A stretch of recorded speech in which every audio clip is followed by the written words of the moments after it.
If you walk through any European city that took heavy bombing in the 1940s, you'll notice something odd when you look closely at older buildings. The windows look ordinary at a distance, but up close they tell a different story. Thick panes, strange wire patterns inside the glass, heavy frames that seem excessive for a simple window. These weren't decorative choices. They were made under pressure, during a time when glass had to resist blast shock, forced entry and fire all at once. What's remarkable is that the same system designed to survive explosions still frustrates burglars today. Not because it's flashy or high-tech, but because it exploits physics and human behavior in ways most modern security products ignore. That is what we're unpacking here, not a gimmick, not a myth, but a forgotten wartime window defense that quietly outperforms many modern solutions. Why World War II forced a complete rethink of window defense. During the war, windows became one of the weakest points in civilian buildings. Blast waves shattered ordinary glass instantly, sending lethal shards inward. Blackout requirements meant windows had to be sealed and reinforced. Sabotage and looting were real concerns in bomb-damaged neighborhoods. Engineers had to solve several problems at once. Prevent shattering, slow forced entry, and keep fire from spreading.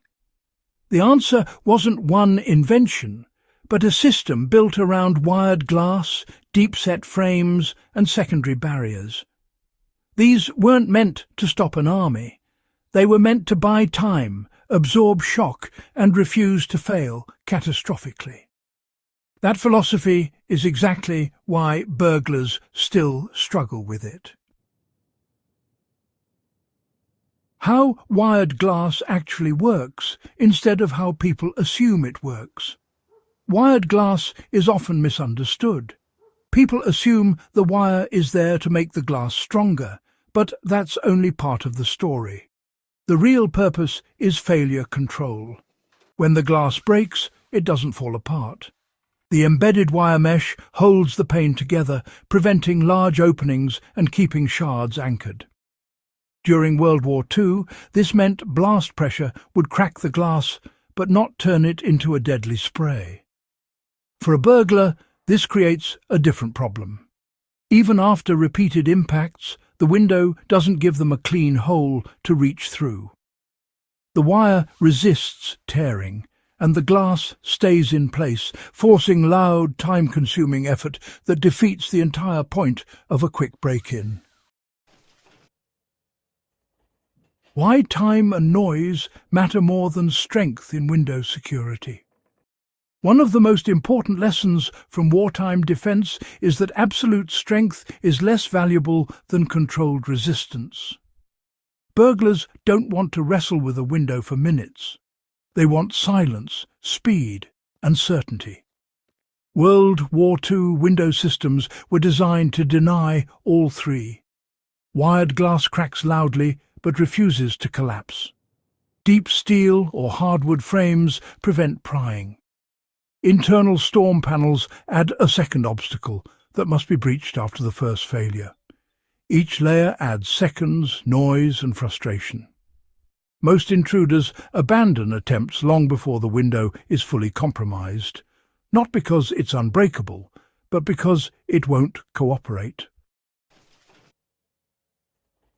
Now, let's talk about the role of deep-set frames and, well, why modern flush windows tend to be a bit weaker. You see, another element that's often overlooked is just how far back wartime windows were actually set into the wall. Those thick masonry walls allowed the frames to sit deep, which in turn reduced leverage points. Pry bars, after all, work best on edges and gaps. But when those gaps are recessed and reinforced with steel or dense hardwood, the tool simply can't get a bite. These days, many modern windows are installed nearly flush with exterior walls, mostly for aesthetic reasons. But, WWII builders didn't care about that. Their focus was entirely on denying access. That design choice alone makes forced entry far more difficult, even before the glass itself is put to the test. Now, let's consider how secondary panes quietly doubled protection, often without anyone really noticing. In many wartime homes, a second internal window was installed right behind the primary one. This wasn't advertised as security, not at all. It was for insulation, blackout control, and, of course, blast protection. But interestingly, it created an unexpected benefit.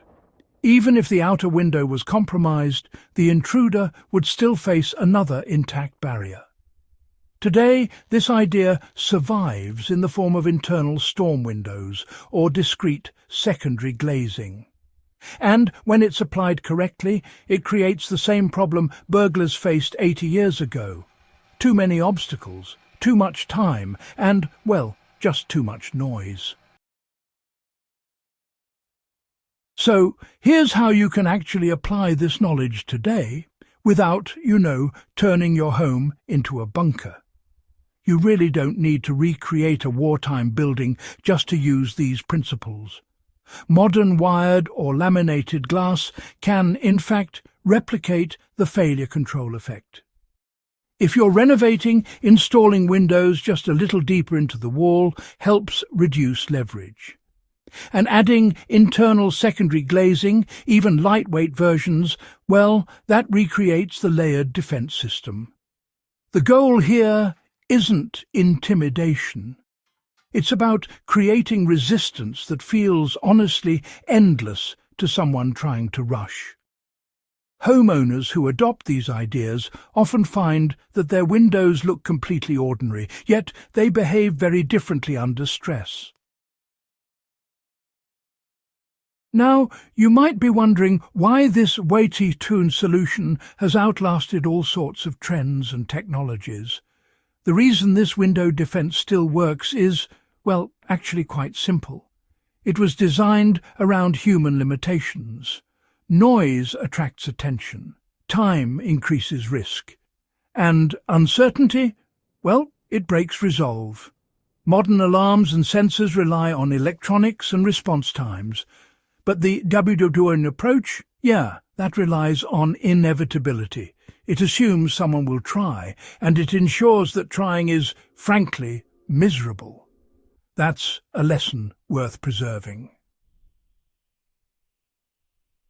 If this kind of forgotten wartime engineering fascinates you, and you want more deep dives into practical history that still works today, do subscribe to the channel and share this video with someone who appreciates solutions built under real pressure. These ideas survived a world war. They really do deserve to be remembered. The final siren.